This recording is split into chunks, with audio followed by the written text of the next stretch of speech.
नमस्कार मित्रों, कथा मंच में आपका स्वागत है। आज मैं हाजिर हूँ आपके लिए एक राजस्थानी प्रेम कहानी लेकर। आपसे निवेदन है कि कहानी को अंत तक सुने, पसंद आने पर लाइक करें और अगर आप मेरे चैनल पर पहली बार आए तो चैनल को सब्सक्राइब जरूर कर दें। तो चलिए मैं सुनाता हूँ आपको जेठवा उजली की एक प्रेम कहानी। पौष का महीना हो और ऊपर से ओलावृष्टि हो जाए तो ठंड कई गुना बढ़ जाती है। कुछ ऐसी ही स्थिति थी बरडे की पहाड़ियों में, जहाँ चारणों के कुटुंब अपने पशु चराने बहुत दूर से आए थे। उन्होंने पहाड़ की तलहटी में अपने कुछ झोपड़ियां बना ली थी। पौष महीने के उस दिन दोपहर में खूब जमकर ओलावृष्टि हुई थी। ठंड चौगुनी हो गई थी। बच्चे अपनी माँ से चिपट रहे थे और बूढ़े कमजोर लोग भगवान से कोप कम करने की प्रार्थना कर रहे थे। चारणों की उन्हीं झोपड़ियों में से एक झोपड़ी में अमराचारण ठंड में ठिठुर रहा था और राम राम जप रहा था। सर्दी के मारे उसे नींद नहीं आ रही थी। लगभग मध्य रात्रि का समय रहा होगा। घोड़ों की टापों की आवाज आई। अमरा के कान खड़े हो गए। उसने सोचा कि इस समय कौन आया है। इतनी ठंड पड़ रही है, ओले बरस रहे हैं। घोड़े की हिनहनाहट के बिल्कुल झोपड़ी के पास सुनाई दी। उत्सुकता बस उसने झोपड़ी के द्वार खोल दिए। बाहर झांक कर देखा तो घोड़ा हिनहा रहा था, टाप मार रहा था। उसने पूछा कौन है, लेकिन कोई जवाब नहीं आया, केवल घोड़े की हिनहनाहट। धम्म से नीचे गिरने की आवाज आई। बूढ़े अमरा ने अपनी बेटी को आवाज दी कि बेटी उजली, उठ तो जरा, मुझे अंधेरे में कुछ सूझता नहीं, बाहर निकल कर देख क्या है। सर्दी से कांपती उजली अपनी गुदड़ी फेंकती है और जल्दी से बाहर आती है तो देखती है कि एक घोड़ा खड़ा हुआ है और उसकी जीन से पानी टपक रहा है। उसके पांव के पास एक सवार गठड़ी पड़ा हुआ है, बिल्कुल अचेत, कपड़े पानी से तर, सारा बदन कड़क हो गया है, आंखें की पलकें बंद है। बूढ़े अमरा ने उसकी नाड़ी पर हाथ रखा।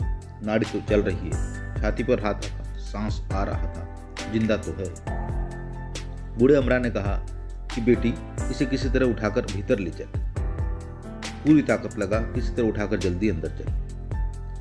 वह पूछती है कि बाबा, सवार जिंदा तो है ना? अमरा ने कहा जिंदा तो है बेटी, परंतु सारा बदन अकड़ गया है, ठंडा पड़ा हुआ है। जल्दी से आग सुलगा, इसे तपाएंगे नहीं तो मर जाएगा। उजली कहती है कि आग कैसे लगा दूं? घर में तो एक लकड़ी भी नहीं है। घर में जितने गुदड़े हैं सारे इस पर डाल देती हूं। अमरा के ललाट में चिंता की रेखाएं उभर आईं। घर में आया अतिथि मर जाएगा, घोर पाप लगेगा। सबसे बड़ा धर्म इसकी सेवा करना है। कुछ क्षण उसने सोचा, मन को कड़ा करके उजली के सिर पर प्यार का हाथ रखकर अनुनय के स्वर में बोला, बेटी, यह सवार मर जाएगा तो हमें नरक में भी जगह नहीं मिलेगी। घर आए व्यक्ति को बचाना हमारा धर्म है, उसकी रक्षा करना हमारा धर्म है। घर की मर्यादा रखना अब तेरे हाथ में है। इसे गर्मी नहीं मिलेगी तो यह नहीं बचेगा। लकड़ी घर में है नहीं, टूटी गुदड़ियों से गर्मी नहीं आएगी। मैं 80 साल का बूढ़ा, मेरे बदन में गर्मी नहीं है। एक उपाय है बेटी, तू जवान है, तेरे बदन की गर्मी ही इस आदमी की जान बचा सकती है। 18 साल की कुंवारी उजली अपने बाप का मुंह ताकती रह गई। उसे देखकर अमरा ने कहा कि बेटी, यह धर्म है, पाप नहीं है। लेकिन आवाज उसकी कुछ ठंडी थी। अचेत सोए हुए आदमी की 2 भावरे लेकर, ईश्वर को साक्षी मानकर उजली ने कहा कि आज से यही मेरा पति है, और उसकी सैया में गर्मी देने के लिए सो गई। जब सुबह हुई तो घुड़सवार परदेसी अचंभित था, आश्चर्यचकित था अपने आप को जिंदा पाकर, क्योंकि ओलों की मार और ठंड की वजह से जो हालत उसकी हुई थी, उसे स्वयं भी भरोसा नहीं था कि वह जिंदा बच पाएगा।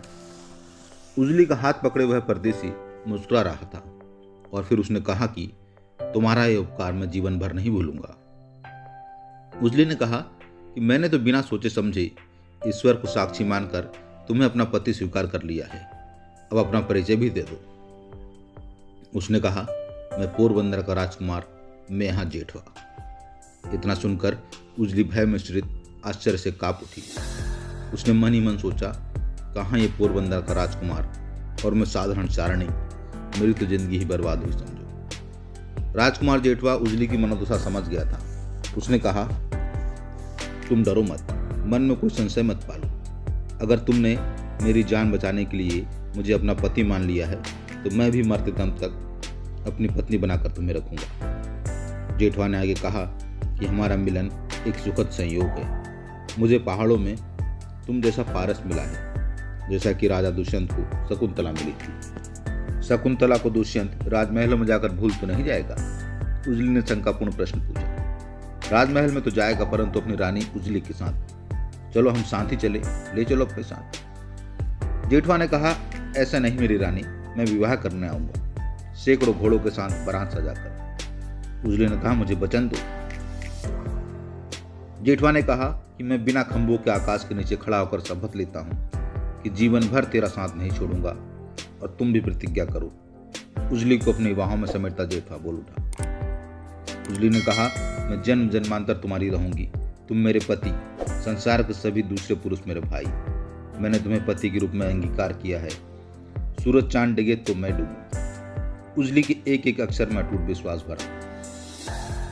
सुख के दिन बीतते देर नहीं लगती। मैं और मेहमान कितने दिनों की। एक दिन घोड़े पर जीन कर उजली से जेठवा ने बिता ली। उजली हिचकियां भर रही थी। जेठवा ने वादा किया कि मैं शीघ्र ही विवाह करने के लिए पिता से आज्ञा लूंगा और अपनी बारात लेकर आऊंगा। मेहा जेठवा अपने पिता पोरबंदर के राजा से शिकार खेलने का बहाना बनाकर पहाड़ों की ओर आता, उजली से छिपकर मिलता। दिन में 2 घड़ी उजली की गोदी में सिर रखकर मन और शरीर की थकान मिटाता। चांदनी रात में बैठ विवाह के मंसूबे बांधता। जंगल के फूलों के गहने गुथ उजली को पहनाता।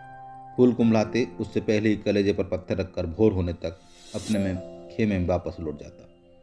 2 घड़ी के संयोग में दिल की बातें, परंतु वियोग की नंगी तलवार सिर पर लटकती रहती। यूं कई महीने बीत गए।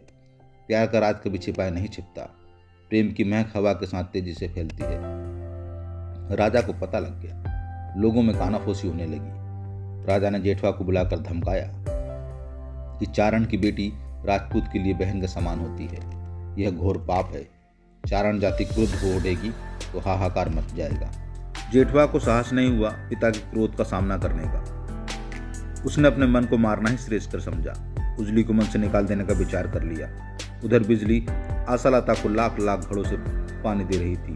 जेठवा की प्रतीक्षा कर रही थी। दिन के बाद दिन बीतने लगे, महीने बीतने लगे। ना जेठवा आया, ना उसका कोई संदेश आया। उसका काम में मन नहीं लगता। अपने बूढ़े बाप की सेवा करने में भी उसकी तबीयत नहीं लगती। वह पहाड़ी पर खड़ी होकर मार्ग की ओर देखती रहती और जेठवा का इंतजार करती रहती। उजली जेठवा का रास्ता देखती रही, लेकिन जेठवा नहीं आया।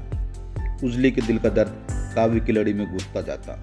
उसके जवान से दोहों और सोरठों की झड़ी लगने लगती। उसे सारा संसार ही जेठवा में दिखाई देता। पशु पक्षी, ताल तलैया, सारी प्रकृति उसे जेठवा का।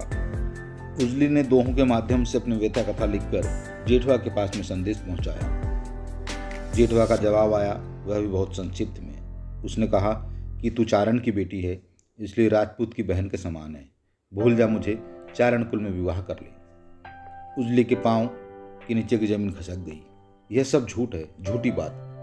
प्रीत का जाति पाति से क्या ताल्लुक। फिर उसने कहलवाया कि जिससे मन लगता है वही प्यार है। जाति पाति का कोई प्रश्न ही नहीं उठता। तूने प्यार की वीणा बजाई थी, प्रीत को आग लगाई थी। मैं गवार थी। मैं तो तेरे उस रूप को प्यार करती हूँ, जाति को नहीं झांकती। जिसने मानसरोवर का निर्मल जल पिया हो, वह किसी ताल तलैया का पानी पीना पसंद क्यों करेगा। मैंने तुझे प्यार किया है और किसी से विवाह नहीं कर सकती। जेठवा का पत्थर दिल नहीं पिघला। उसने संदेश पहुंचाया, यदि तुझे जाति पाति की परवाह नहीं है तो तुझे राज्य का ही सुख चाहिए क्या? राज्य की ही भूख है क्या? मुझसे और भी बड़े बड़े राजा हैं, उनसे विवाह कर ले। यह सुनते ही उजली के रोम रोम में आग लग गई। धिक्कार है, मुझे राजपाट की भूख है। अपने एक चारण साथी खीमरा से वह बोली कि खीमरा, यह देश ही खारा निकला। ये खारे मनुष्य केवल मुंह से मीठा बोलते हैं, ऐसे कृतज्ञ मनुष्य से कौन सा स्नेह। जेठवा मेरे नेह का भार उठाने में असमर्थ है। मैंने तो अनजाने में ही कच्ची मिट्टी का घड़ा उठा लिया है।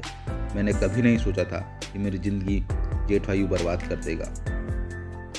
मुझ परदेशी की प्रीत का मूल्य ये जेठवा राजा नहीं समझ सका। इसने तो तरकस के तीरों से मुझे भीट डाला। चलो पोरबंदर, एक बार मैं उसे आखिरी बात सुना देती हूँ। उजली पहाड़ों में भटकती पैदल पोरबंदर पहुंचती है। राजद्वार के आगे जाकर बिना अन्न पानी लिए 3 दिन से बैठी रही। जेठवा, एक बार तुम मुझसे अपना मुंह दिखा दे। जो कहना है मुझे अपने जुबान से कह दे। तीसरे दिन झरोखे की खिड़की खोलकर जेठवा ने मुंह बाहर निकालकर कहा, उजली, तू किसी चारण के बेटे से विवाह कर ले, आधा राज तुझे दे दूंगा। ऐसा सुनकर उजली उठी और पास ही रत्नाकर सागर लहरा रहा था, जाकर उस सागर में छलांग मारी। तो मित्रों, ये थी जेठवा और उजली की कहानी।